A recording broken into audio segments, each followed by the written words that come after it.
2025 Philippine Leaders Award confers for excellence in business and leadership. Congratulations to Mr. Joselito Almilia, Chief Operating Officer for OnePay.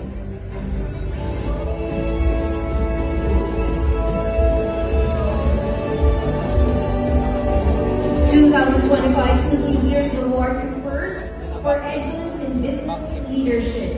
Again, congratulations to Mr. Joselito Almilia, Chief Operating Officer for OnePay.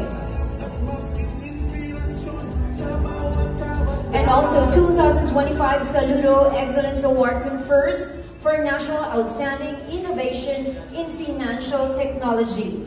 Congratulations to OnePay. And also, we may call on stage Ms. Aliana Enriquez and Mr. Jefferson Katimbang.